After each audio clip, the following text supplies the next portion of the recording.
Steelers Nation, what's going on? The Pittsburgh Steelers are once again in a moment of reinvention. A franchise that refuses to stand still, that refuses to accept mediocrity, and that is constantly searching for ways to get better so the results on the field finally match the standard of the logo on the helmet. This offseason feels different. It feels heavier. It feels more uncertain, but it also feels full of opportunity. So, before we jump into today's exclusive story, do me a favor, smash that like button right now because it helps this channel reach more Steelers fans and tells me you want more deep, real Steelers coverage.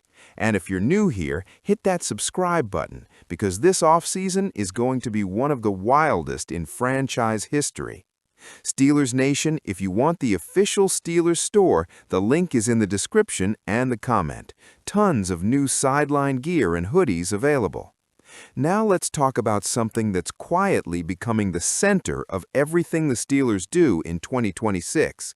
Why Mel Kiper believes Pittsburgh should draft a wide receiver instead of a quarterback, and why that decision might actually make perfect sense. The 2026 offseason arrived like a storm in Pittsburgh. Mike Tomlin stepping down after 19 seasons changed everything. For the first time in nearly 2 decades, the Steelers are searching for a new head coach, a new voice, a new vision, a new identity. At the same time, the Steelers are coming off a playoff exit that exposed the same problems we've been talking about for years: inconsistency on offense, a lack of reliable playmakers, and no long-term answer at quarterback. And that's where the conversation starts to get complicated. Aaron Rodgers was supposed to bring clarity. Instead, he brought wins and even more questions. Rodgers led the Steelers to 10 wins and a division title. On paper, that's success, but behind the scenes, the future remains cloudy. According to Steelers insider Mike DeFabio, the Houston Texans could emerge as a surprising destination for Rodgers if he decides to keep playing. And when you look closer, it makes sense. Houston has a young roster, a strong defense, and a team that's clearly in win-now mode. C.J. Stroud's postseason struggles opened the door to doubt. The Texans might believe a veteran like Rodgers could be the final piece to a Super Bowl run. If Rodgers leaves Pittsburgh, the Steelers are back at square one under center. If that wasn't enough, DeFabio also predicts there's a 35% chance Rodgers ends up with the Minnesota Vikings. Why? Because J.J. McCarthy's 2025 season was flat-out discouraging.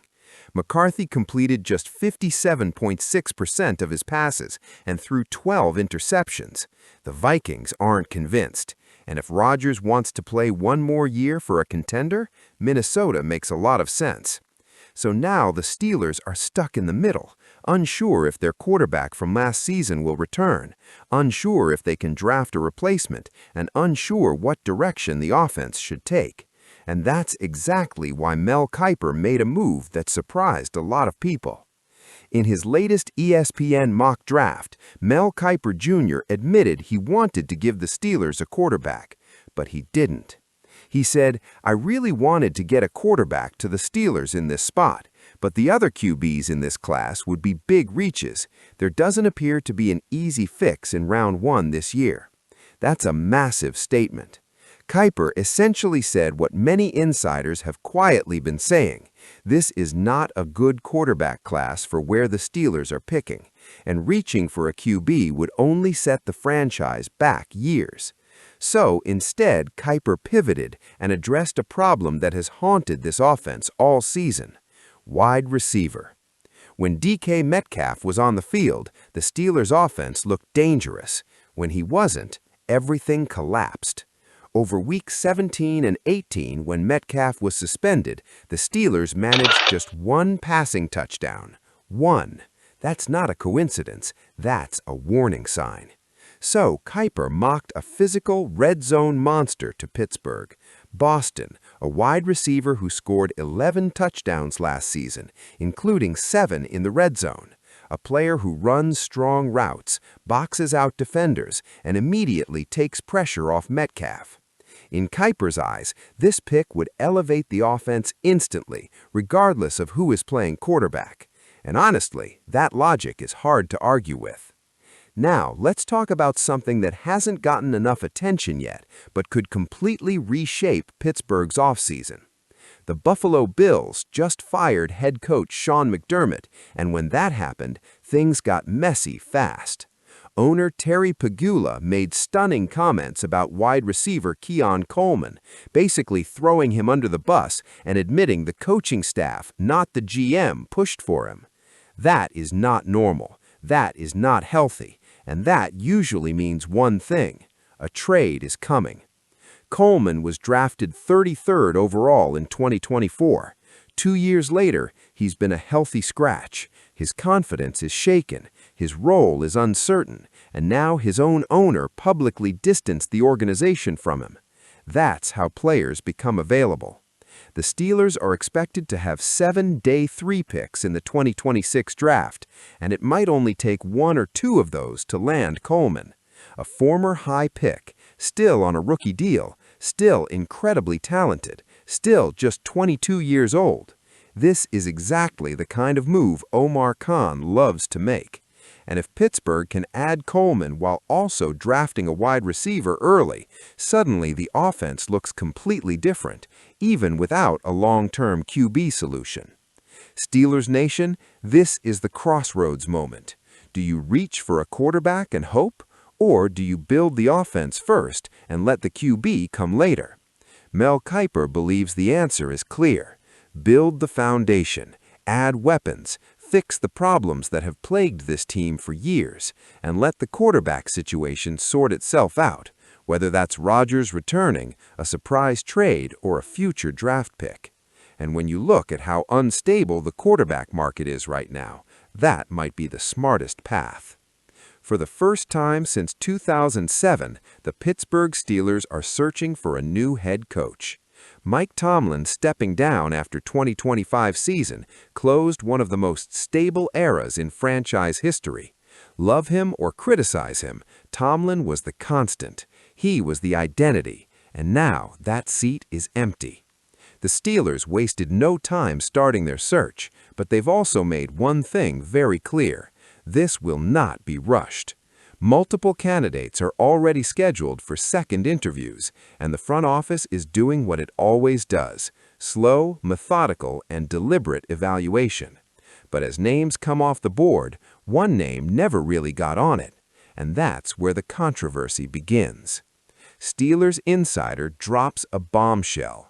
According to team insider Mark Kaboly, the Steelers have already ruled out Clay Kubiak, the offensive coordinator of the San Francisco 49ers, and, by extension, any serious interest in Clint Kubiak, the Seattle's offensive coordinator.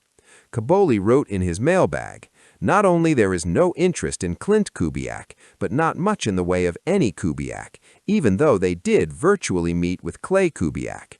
So cross one off the list, and the other didn't even make the list." Let that sink in.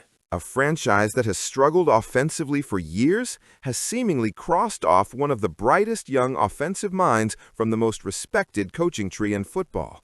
And yes, fans are already furious. Why this hurts for Steelers fans? Clay Kubiak isn't just another name. He's a product of the Kyle Shanahan coaching tree, the same tree that produced Sean McVay, Mike McDaniel, Matt LaFleur, and Zach Taylor. That's the offensive gold standard in today's NFL. Kubiak has been with San Francisco since 2021 and has worked his way up the ladder: defensive quality control coach, assistant quarterbacks coach, offensive pass game specialist, offensive coordinator. That's a masterclass education under one of the smartest offensive minds in football. And the Steelers? They've lagged behind the league offensively for what feels like forever. Different quarterbacks, different coordinators, same result: an offense that can't keep up with modern football. So when fans hear that Pittsburgh met with Kubiak and then quickly moved on, that feels like the same old story. The Steelers' philosophy might be the problem. Let's be honest, this franchise has a type. Historically, the Steelers lean defensive. They value toughness, physicality, and culture over flash. That approach built championships in the past, but the league has changed. The modern NFL is about offense, it's about creativity, it's about adaptability, and Kubiak represents all of that. But the Steelers don't usually gamble on young, offensive innovators at head coach. They prefer experience, they prefer control, they prefer stability. And that might be exactly why he's already out of the race. With Kubiak seemingly ruled out, the list of serious candidates is narrowing, and the names should sound familiar. Brian Flores remains a strong contender, a defensive mastermind with head coaching experience. He fits the Steelers' DNA perfectly. Mike McCarthy is another name to watch closely. He's experienced, Super Bowl tested, and already has a relationship with Aaron Rodgers, which could matter more than people realize.